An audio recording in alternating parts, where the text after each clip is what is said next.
आजकल दुनिया भर में जो माहौल है वो हम सब देख ही रहे हैं। हर तरफ तनाव है, समंदर में बारूद बिछा है, आसमान में फाइटर जेट्स गूंज रहे हैं और ऐसा लगता है कि भविष्य की जंग तो बस मिसाइलों और टैंकों से ही लड़ी जाएगी।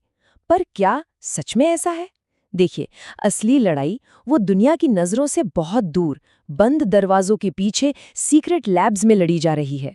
और ये जो लाइन आप देख रहे हैं, ये भविष्य की सच्चाई बयान करती है। असली पावर अब तोपों और टैंकों में नहीं, बल्कि उस देश के पास होगी जिसके पास सबसे तेज दिमाग और सबसे खतरनाक कंप्यूटर होगा। और आज के ज़माने में इस टेक्नोलॉजी की रेस का सबसे बड़ा मैदान वो है क्वांटम कंप्यूटिंग। तो सवाल ये है कि भविष्य की ये जंग आखिर लड़ी कहाँ जा रही है? मिडिल ईस्ट में? नहीं, ये लड़ी जा रही है बेंगलुरु जैसी जगहों पर क्वांटम कंप्यूटिंग के मैदान में। सोचिए, जब पूरी दुनिया मिसाइलों के नंबर गिनने में लगी थी, तब भारत के एक शांत कोने में एक ऐसी चाबी तैयार की जा रही थी जो आने वाले वक्त में दुनिया के मैं दोहरा रही हूं, हर डिजिटल ताले को तोड़ सकती है। तो चलिए, अब मिलते हैं उस आर्किटेक्ट से, उस विजनरी से, जो भारत की इस क्वांटम छलांग के पीछे है। इनका नाम है नागेंद्र नागाराजा, और ये कहानी किसी हीरो की इंस्पायरिंग जर्नी से कम नहीं है। ये उनके जीवन का एक बहुत बड़ा टर्निंग पॉइंट था। साल था 2016।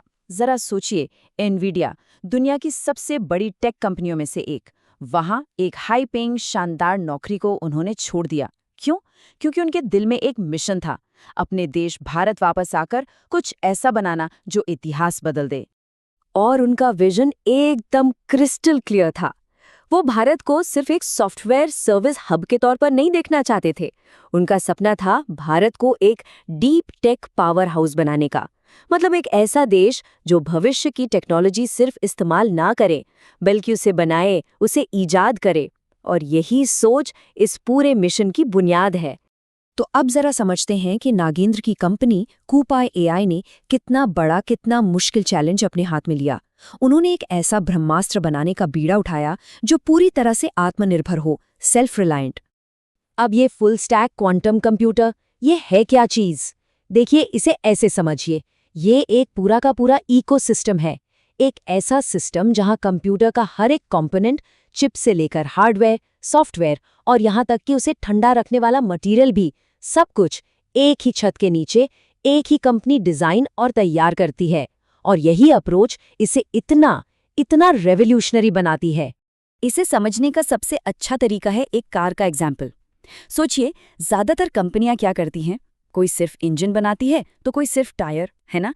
लेकिन क्यूपाई ने तय किया कि वो पूरी की पूरी गाड़ी खुद बनाएगी। इंजन यानी कि स्वदेशी क्वांटम चिप्स, फ्यूल यानी हाई एनर्जी बैटरीज, दिल यानी सुपर कंडक्टिंग मटीरियल्स, और ड्राइवर यानी पूरा सॉफ्टवेयर, सब कुछ इन हाउस यहीं भारत में। और सच कहूं तो इसी एक बात ने दुनिया भर के दिग्गजों की नींद उड़ा रखी है। तो इतनी मेहनत का, इतने बड़े विजन का नतीजा क्या निकला? चलिए, अब बात करते हैं इस मिशन के पहले बड़े माइलस्टोन की, एक ऐसी कामयाबी जिसने पूरी दुनिया का ध्यान अपनी ओर खींच लिया है। क्यूपाई एआई ने लॉन्च किया भारत का पहला पूरी तरह से स्वदेशी क्वांटम कंप्यूटर, इंडस, और इसकी पावर है 25 क्यूबिट्स। अब क्यूबिट्स क्या है? ये क्वांटम कंप्यूटर की ताकत नापने की यूनिट है, ठीक वैसे जैसे हमारे नॉर्मल कंप्यूटर में बिट्स होते हैं।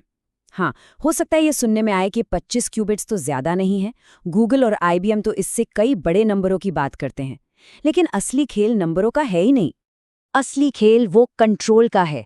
ये जो इंडस है, ये 25 क्यूबिट सिस्टम, ये 100% भारतीय है। इसमें लगा दिमाग भी भारतीय है और सामान भी। इसका मतलब क्या है? इसका सीधा मतलब है टेक्नोलॉजिकल सॉवरेनिटी। यानी अब हमें अपने सबसे जरूरी, सबसे सीक्रेट कैलकुलेशंस के लिए किसी और देश पर निर्भर रहने की बिल्कुल जरूरत नहीं है। तो इस 100% इंडियन कंट्रोल का असली मतलब क्या है? इसका मतलब है कि अब भारत इस जबरदस्त टेक्नोलॉजी का इस्तेमाल अपनी सबसे बड़ी चुनौतियों को सुलझाने के लिए कर सकता है, चाहे वो देश की रक्षा हो या फिर लोगों की सेहत। पहले बात करते हैं डिफेंस की। यहाँ तो ये टेक्नोलॉजी किसी क्वांटम शील्ड से कम नहीं है। जरा सोचिए, एक ऐसा मिलिट्री कम्युनिकेशन सिस्टम जिसके कोड को अगर कोई दुश्मन तोड़ने की कोशिश करे तो वो कोड खुद ब खुद बदल जाए। यह है क्वांटम सिक्योरिटी। हमारी मिसाइलें इतनी सटीक हो जाएंगी कि टारगेट से चूकने का सवाल ही पैदा नहीं होता। मतलब साइबर वॉरफेयर में भारत को एक अजय बढ़त मिल जाएगी। लेकिन ये कहानी सिर्फ जंग और डिफेंस की नहीं है, ये इंसानियत को बचाने की भी है। जरा इस बात पर गौर कीजिए, कैंसर जैसी बीमारियों के लिए नई दवा खोजने में आज सुपर कंप्यूटर्स को महीनों यहाँ तक के साल लग जाते हैं।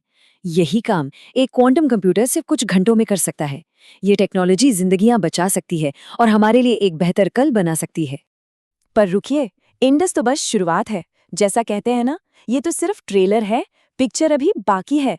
तो चलिए अब देखते हैं कि भारत के इस क्वांटम मिशन का अगला और भी बड़ा लक्ष्य क्या है।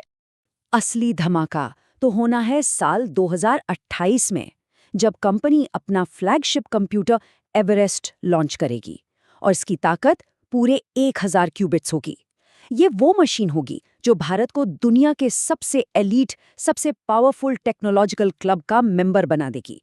जरा इस सफर की रफ्तार देखिए। 2016 में एक सपना देखा गया, 2026 तक इंडस के साथ पहली चोटी फतेह कर ली गई और अब 2028 में एवरेस्ट पर चढ़ाई की पूरी तैयारी है।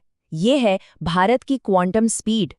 तो कुल मिलाकर ये क्वांटम मिशन सिर्फ एक टेक्नोलॉजी नहीं है, ये वर्ल्ड स्टेज पर भारत की पोजीशन को हमेशा के लिए बदल रहा है। ये इस बात का ऐलान है कि भारत अब टेक्नोलॉजी को सिर्फ फॉलो नहीं करेगा, बल्कि उसे लीड करेगा। बेंगलुरु से उठी ये एक लहर अब पूरी दुनिया में एक सुनामी की तरह फैलने को तैयार है। ये एक ऐसी कहानी है जिसे जानना और समझना बहुत ज़रूरी है। और ये एक सवाल भी खड़ा करती है कि भारत के इस ऐतिहासिक क्वांटम मिशन में, जो डिफेंस से लेकर मेडिसिन तक हर चीज़ को बदलने की ताकत रखता है, उसमें आने वाली पीढ़ी की, हमारी नेक्स्ट जनरेशन की क्या भूमिका हो सकती है।